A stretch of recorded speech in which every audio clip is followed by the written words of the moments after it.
भगवत गीता सार अध्याय 2। भगवत गीता अध्याय 2 श्लोक 1।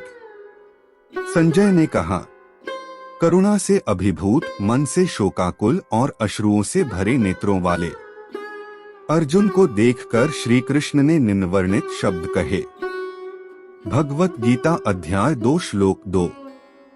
परमात्मा श्री कृष्ण ने कहा है, मेरे प्रिय अर्जुन, इस संकट की घड़ी में तुम्हारे भीतर यह विमोह कैसे उत्पन्न हुआ?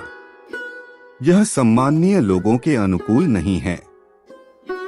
इससे उच्च लोकों की प्राप्ति नहीं होती, अपितु अपयश प्राप्त होता है। भगवत गीता अध्याय 2 श्लोक 3। हे पार्थ, अपने भीतर इस प्रकार की नपुंसकता का भाव लाना तुम्हें शोभा नहीं देता। हे शत्रु विजेता, हृदय की तुच्छ दुर्बलता का त्याग करो और युद्ध के लिए तैयार हो जाओ। भगवत गीता अध्याय 2 श्लोक 4।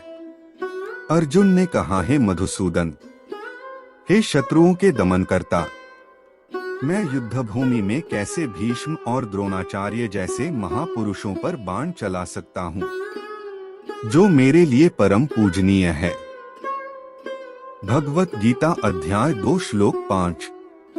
ऐसे आदरणीय महापुरुष जो मेरे गुरुजन हैं को मारकर सुखपूर्वक जीवन व्यतीत करने की अपेक्षा तो भीख मांगकर इस संसार में जीवन निर्वाह करना अधिक श्रेयस्कर है।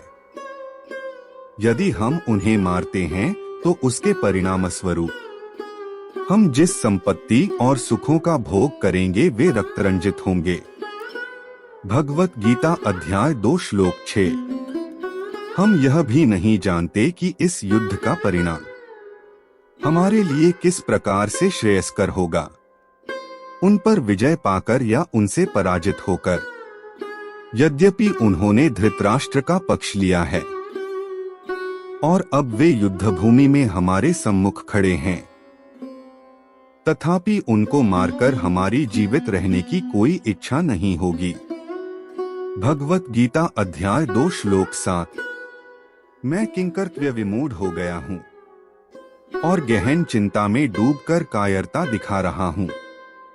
मैं आपका शिष्य हूँ और आपके शरणागत हूँ। कृपया मुझे निश्चय ही यह उपदेश दें कि मेरा हित किसमें है। भगवत गीता अध्याय 2 श्लोक 8। मुझे ऐसा कोई उपाय नहीं सूझता जो मेरी इंद्रियों को सुखाने वाले इस शोक को दूर कर सके।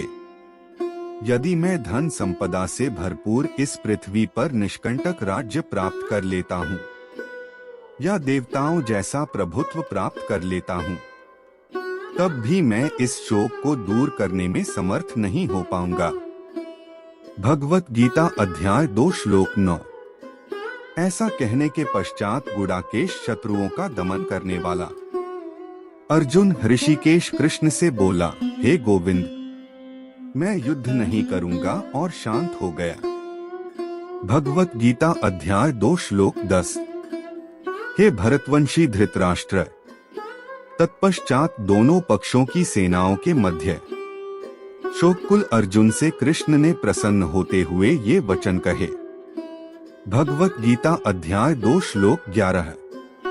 परम भगवान ने कहा, तुम विद्वतापूर्ण वचन कहकर भी उनके लिए शोक कर रहे हो जो शोक के पात्र नहीं हैं।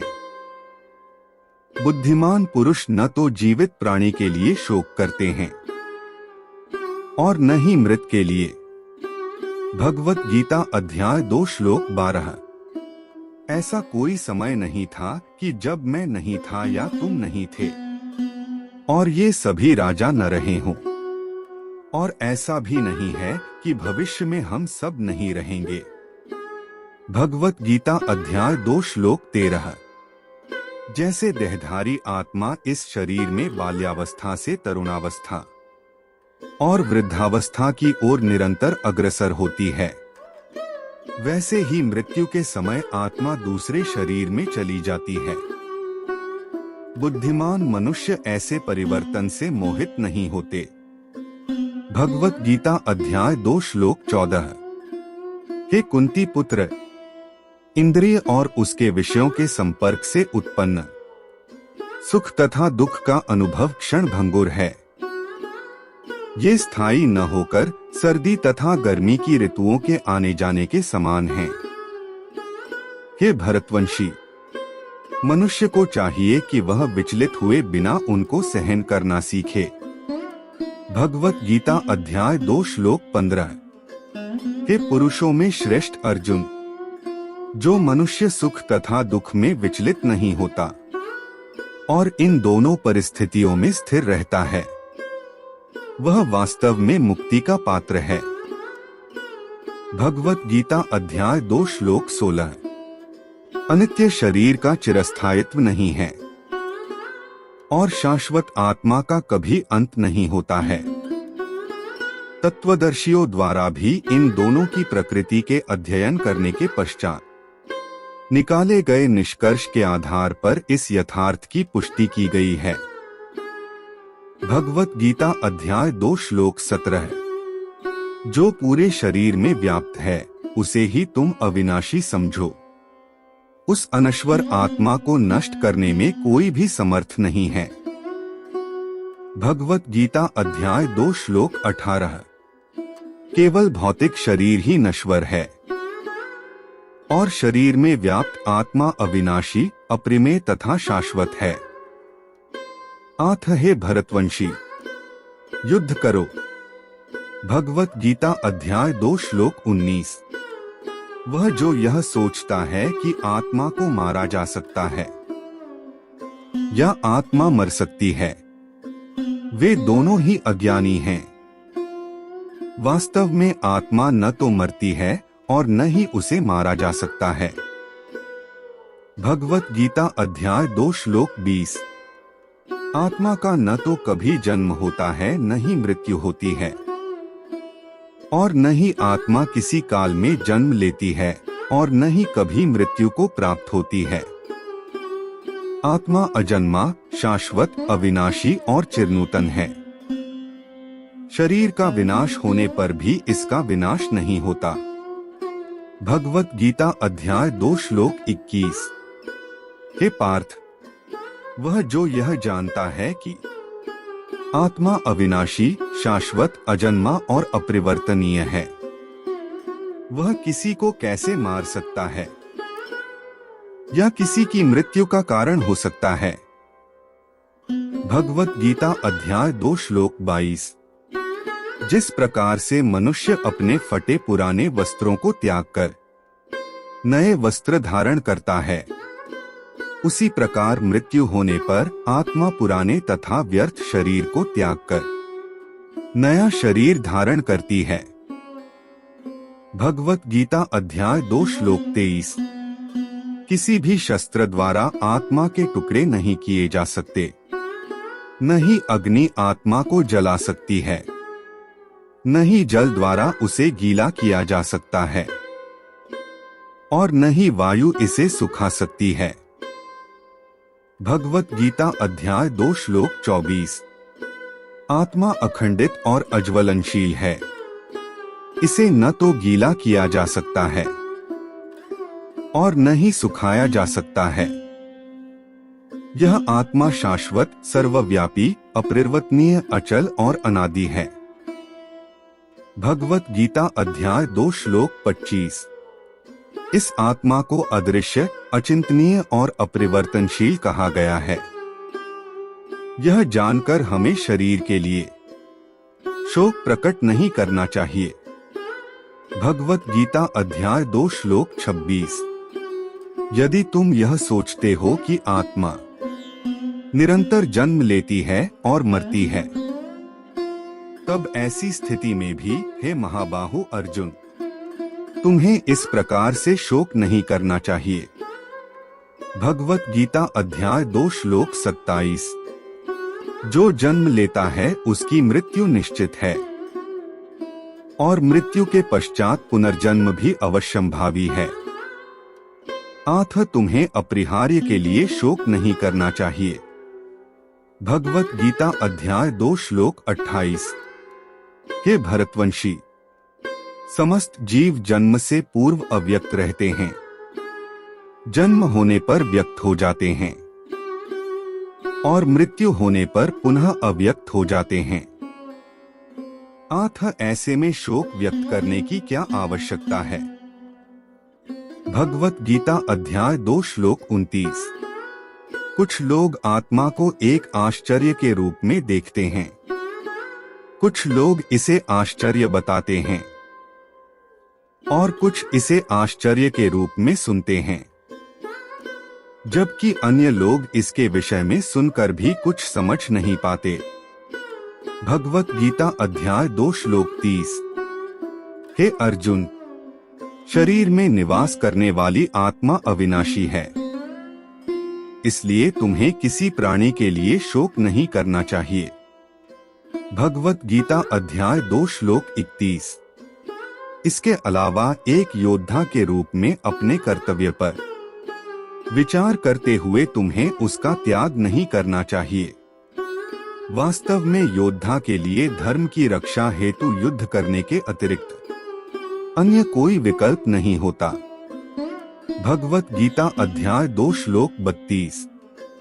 हे पार्थ, वे क्षत्रिय भाग्यशाली होते हैं जिन्हें बिना इच्छा किए धर्म की रक्षा हेतु युद्ध के ऐसे अवसर प्राप्त होते हैं जिसके कारण उनके लिए स्वर्ग के द्वार खुल जाते हैं।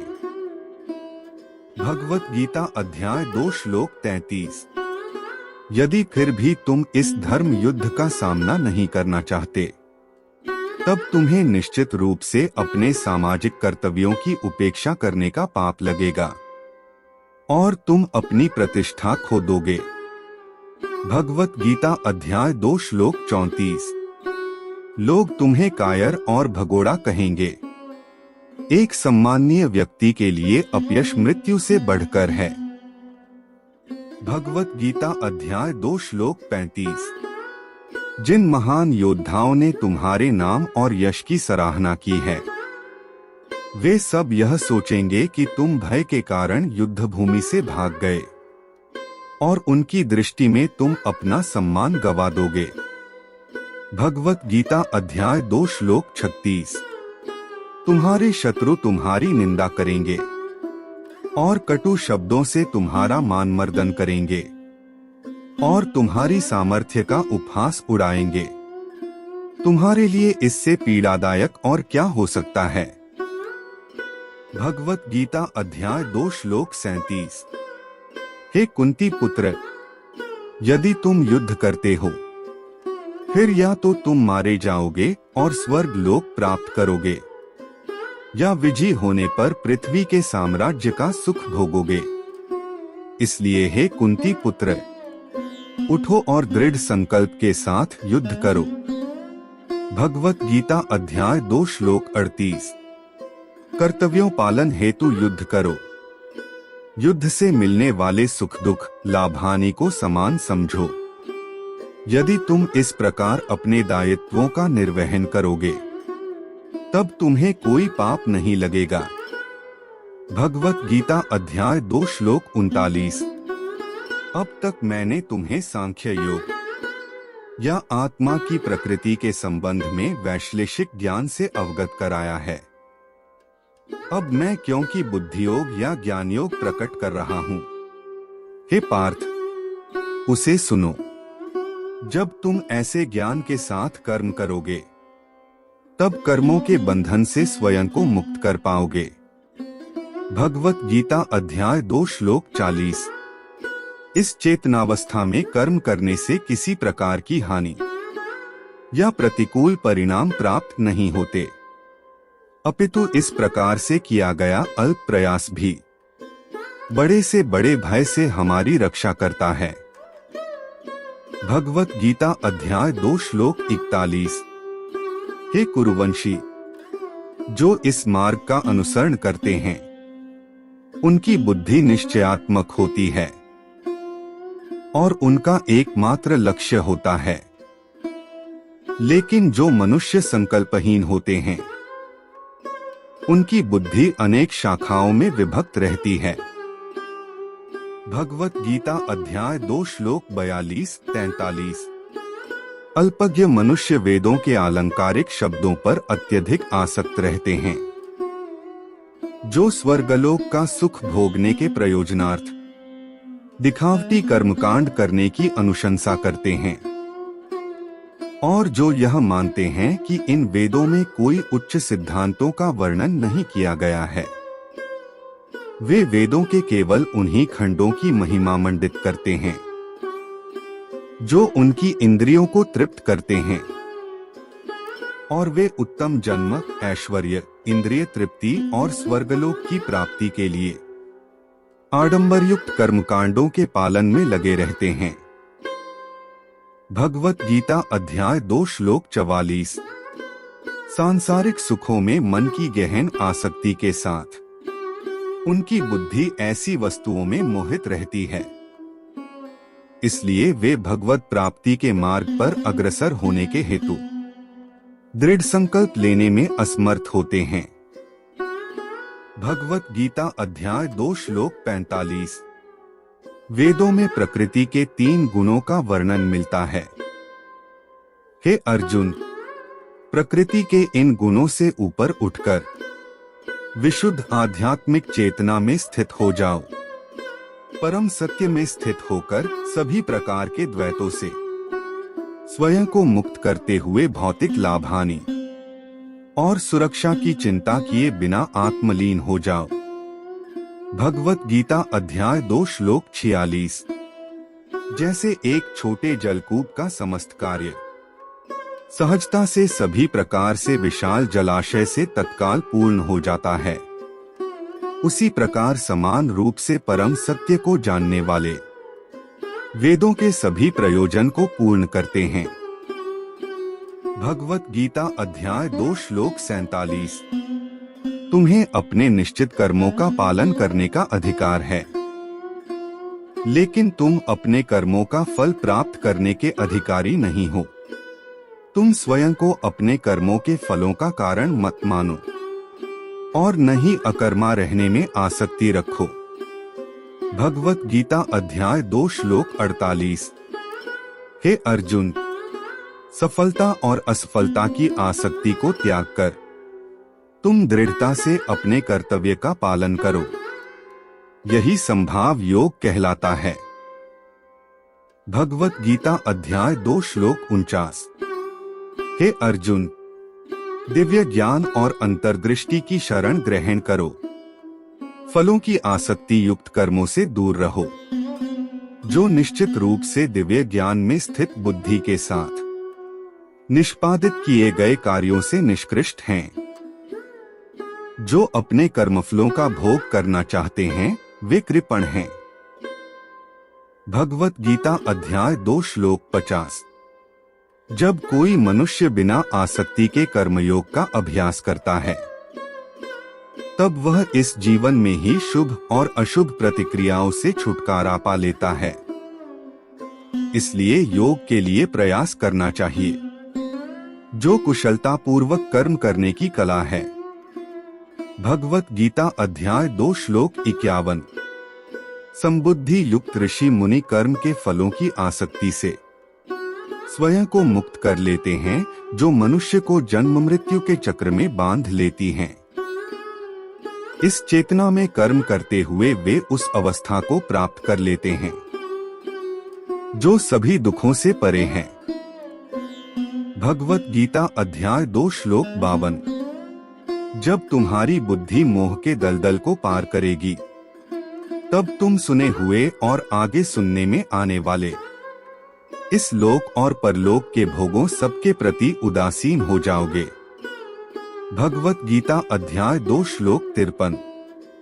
जब तुम्हारी बुद्धि का वेदों के अलंकारमयी खंडों में आकर्षण समाप्त हो जाए और वह दिव्य चेतना में स्थिर हो जाए, तब तुम पूर्ण योग की उच्च अवस्था प्राप्त कर लोगे। भगवत गीता अध्याय 2 श्लोक 54। अर्जुन ने कहा है, हे केशव, दिव्य चेतना में लीन मनुष्य के क्या लक्षण हैं?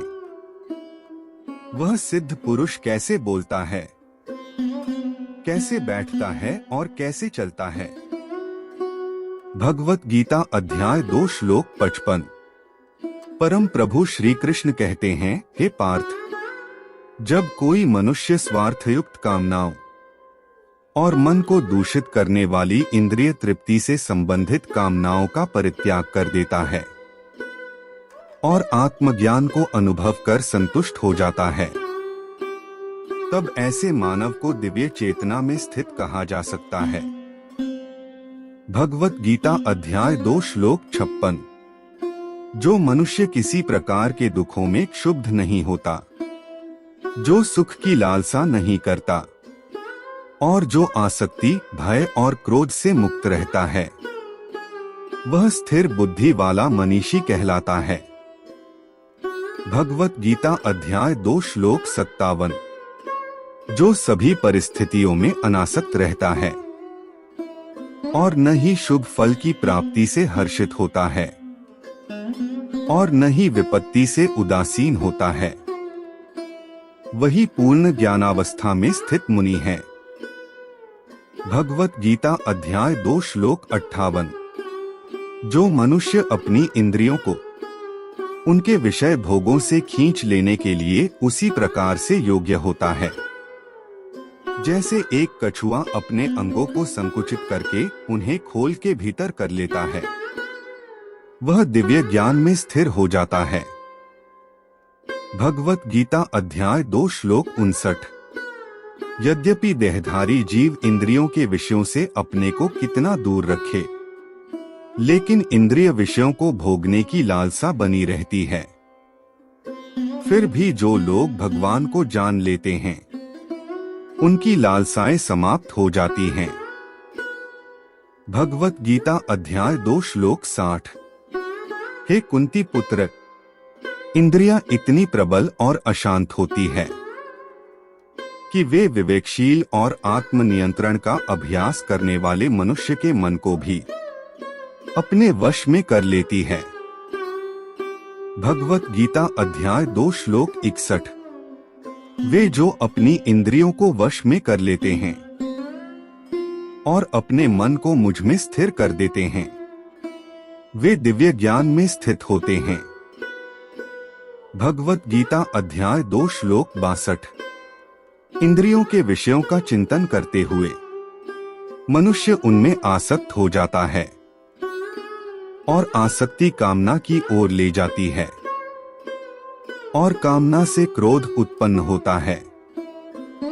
भगवत गीता अध्याय 2 श्लोक 63।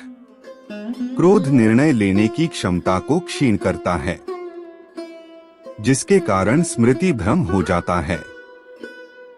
जब स्मृति भ्रमित हो जाती है, तब बुद्धि का नाश हो जाता है और बुद्धि के नष्ट होने से मनुष्य का पतन हो जाता है।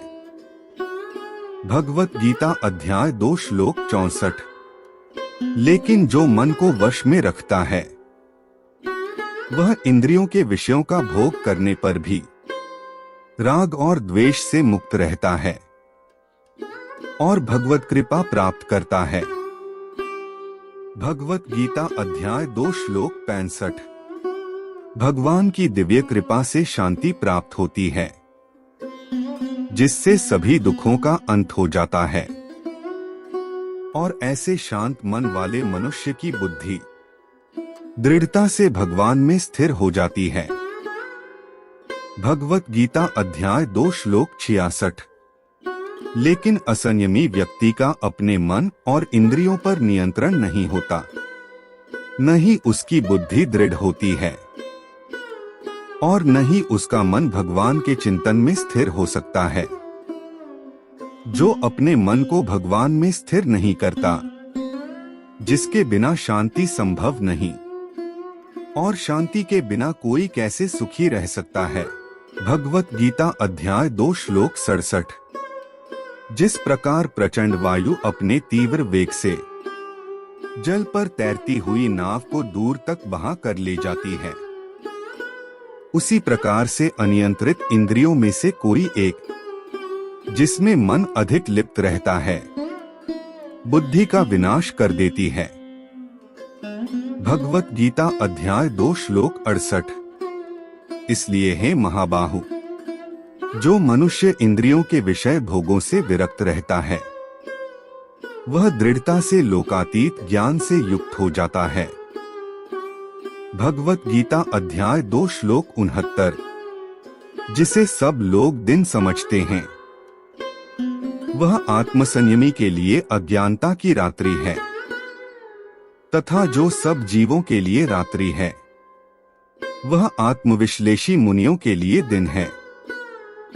भगवत गीता अध्याय 2 श्लोक 70, जिस प्रकार से समुद्र उसमें निरंतर मिलने वाली नदियों के जल के प्रवाह से विक्षुब्ध नहीं होता, उसी प्रकार से ज्ञानी अपने चारों ओर इंद्रियों के विषयों के आवेग के पश्चात भी शांत रहता है, न कि उस मनुष्य की भांति जो कामनाओं को तुष्ट करने के प्रयास में लगा रहता है।